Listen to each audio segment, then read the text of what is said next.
Don Burnstick, thank you so much for being here and being on the Noon Show. Your comedy career has now reached the 30-year mark. Did you ever think you'd still be doing this job today? And what was it like for you when you first started as an Indigenous comedian? I was so scared to try to do a 30-minute show, when I first started, and I just started doing it when I seen that first laughter. When I seen them look up and they're holding their stomach and they're wiping their eyes, I said, I got this. And I grew up on the res, and I know what it's like to be Indigenous, so I just hammered Indigenous humor. And this is before YouTube and social media and even cell phones came out. That's when I started. Yeah, definitely paved the way. I also read that you were offered a pretty generous Comedy Central contract way in the past there, but if you accepted, you wouldn't have been able to perform for a lot of our First Nations audiences. Yeah, I was offered a couple of things.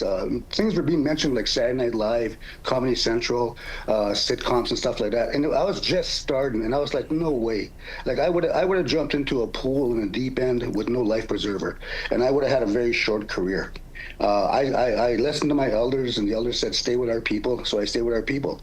And now look at this, 30 years later, and I'm still going strong, And we have these careers, and I will go mainstream sometimes, like I'm doing a 30-year tour. But I always, my motivation is to help our people. You've also publicly shared your health and wellness journey with all of your followers. Can you explain that journey and just how important we should treat our health?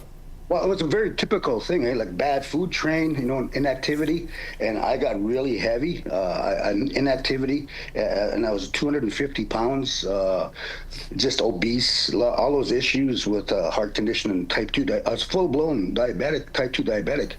So I went on a diet, and I went on a gym. I joined some gyms and went on fitness, and I got rid of my diabetes. I'm healthy, and I did it all without a pill.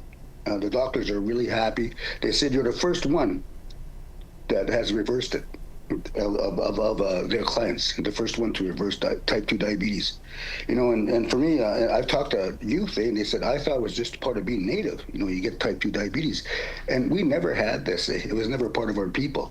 And so when I got it, I fought back. Just like alcoholism 40 years ago when I went into rehab. In 1985, I went to rehab. When nobody was going to rehab, I went to rehab. And the same thing, everybody's getting diabetes and getting sick and getting obese, and I decided to fight back. I remember going to AA meetings back in those days. Nobody was in AA because that's all we had back then. There was no wellness, there was nothing. And now I'm going to the gyms, and I rarely see Indigenous people there. But we see this health, our health, lots of issues with our elders. I'm 62, and I really want to take care of myself. It's funny because I'm getting muscles now.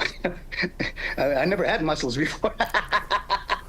Yeah, for sure. The aunties are probably saying, "Oh, he's getting really swole now." I made a career out of making fun of my flat bum, and now I have a gluteus maximus now. Yeah, for sure. Pretty funny. Yeah. And it's been a long time, and legendary, because I put on my sunglasses. I walk around, and people are calling me Ernest Munias now. So I'm getting up there now, a legendary status. Yeah. It's Don, pretty cool. You also have evolved your comedy show over the years with important topics like sobriety, like you said there. I think of your previous show titled I Am Alcohol. Oh, wow, yeah. Yeah, I created that because back in the day, alcohol was a real big major issue with us. So I created this character, and I dressed him in black like Freddy Krueger, and I called him Alcohol. And he was a spirit of alcohol, this evil spirit. And it was really hard to do. I had to really dig deep to bring out that wickedness of the alcohol spirit. And he was like a bad dream. And then in the end, there was a warrior fighting this spirit, and this warrior's calling the people, help me fight this thing. And the end of the show, there'll be a lot of tears, lots of emotion. And that's when the elders said, you got to make them laugh. You can't leave the people like that. You're talking about the past and trauma and issues. You have to heal them. So you make them laugh a little bit. And that's how I started my career. Because the alcohol play was really a dramatic a piece that I created. And it's still in there. I have it in a bag, and I'm going to release it soon, re-release it online, because it's really helped people. And a lot of treatment centers have it in schools. Yeah, for sure. And finally, Don, really quickly, can you tell us when the public can see one of your next shows? Well, I'm going on tour. My 30-year tour is starting in Vancouver 21st, and then every month I'm going to Saskatoon next, and then back to Alberta. So I'll be hopscotching, and watch for it. Don Burnstick 30-year comedy tour. Don Burnstick, that's all the time we have. Thank you so very much for much. speaking with us, and stay in touch. We'll get you on the show again. For sure, man. I really enjoyed it. Thank you guys. Keep rocking, you guys.